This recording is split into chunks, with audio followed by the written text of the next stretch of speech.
چھوٹا بچہ بھی بعض اوقات ایک ایسی بات کہہ جاتا ہے جو آپ کے لیے مفید ہوتی ہے، بڑا آدمی بھی، بزرگ آدمی بھی کبھی کوئی ایسی بات کہہ جاتا ہے جو آپ کے لیے مفید ہے۔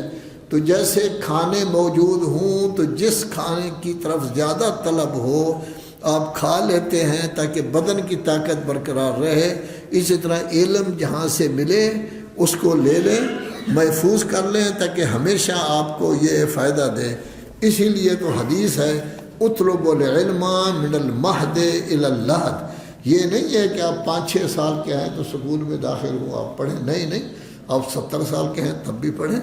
80 سال کے ہیں تب بھی پڑھیں، بزرگان ہو سکتا ہے 80 سال سے زیادہ ہو گئے ہوں تب بھی ان کو پڑھنا چاہیے، ہر وقت پڑھتے رہیں، ہر کتاب پڑھیں، دیکھیں، مطالعہ کریں، دشمن کی کتاب بھی پڑھیں،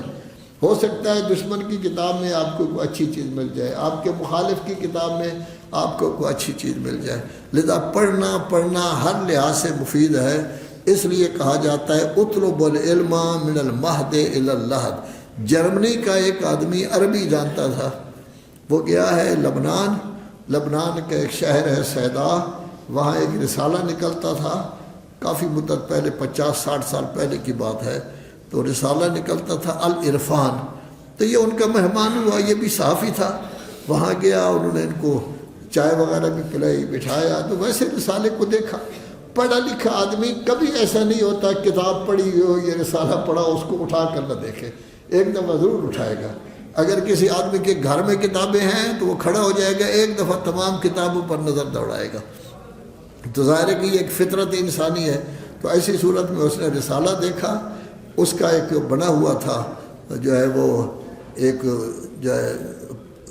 کیا کہتے ہیں اس کے جو اوپر مونوگرام بنا ہوتا ہے، مونوگرام میں اس نے دیکھا کہ 5 حدیثیں لکھی ہوئی تھی۔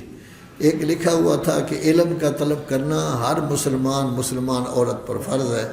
ایک لکھا ہوا تھا کہ علم کو حاصل کرو مہد سے لے کر لحد تک، ایک لکھا ہوا تھا کہ حکمت کو لے لو جہاں سے بھی آپ کو ملے، ایک میں لکھا ہوا تھا کہ اگر آپ کو چین بھی جانا پڑے تب بھی علم کو حاصل کرو، 4-5 چیزیں لکھی ہوئی تھی۔ مونوگرام کو دیکھ کر کہنے لگا یہ کس کی ہیں یہ باتیں؟ تو انہوں نے کہا یہ ہمارے رسول صلی اللہ علیہ وسلم حدیث ہے۔ تو وہ کہنے لگا عجیب بات ہے، آپ کا رسول آپ کو اتنی زیادہ تاکید کر رہا ہے علم کی، لیکن زیادہ تر ان پڑھ مسلمان ہیں، مسلمانوں نے علم کو چھوڑ دیا ہے۔ 600-700 سال سے جب یہ ان کے خلاف بغاوت ہوئی، شکست کھا گئے، اس کے بعد غلامی میں آ گئے تو علم کو چھوڑ دیا ہے۔ یہ کوئی عقل مندی ہے آپ لوگوں کا علم کو چھوڑ دینا؟ پھر اس نے اتفاقاً وہاں کتابوں میں صحیفہ کاملہ کو دیکھا تو کہنے لگا کہ اے حضرات مسلمانوں، کتنے کنجوس ہو، کتنے بخیل ہو تم، اتنی بڑی اچھی نعمت آپ کے پاس موجود ہے، کبھی آپ نے اس کو ہوا ہی نہیں لگنے دی، باہر ہی نہیں آنے دیا، کسی ملک کی کسی زبان میں ترجمہ کر دیتے تاکہ وہ اس کو پڑھتا۔ تو کیا ہے کہ مسلمان پڑھتا نہیں، مسلمان کو پڑھنے کی عادت نہیں، بلکہ حقیقت یہ ہے کہ مسلمان کا علم پڑھا لکھا نہیں۔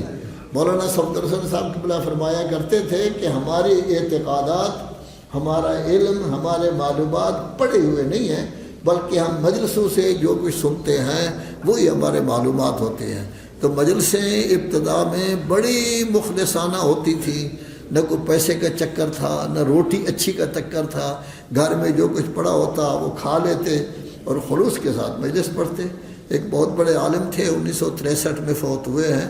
مولانا محمد باقر صاحب۔ انہوں نے اپنے ایک شاگرد سے پوچھا، ان کا نام تھا مولانا عبدالستار، بکھر کے رہنے والے تھے،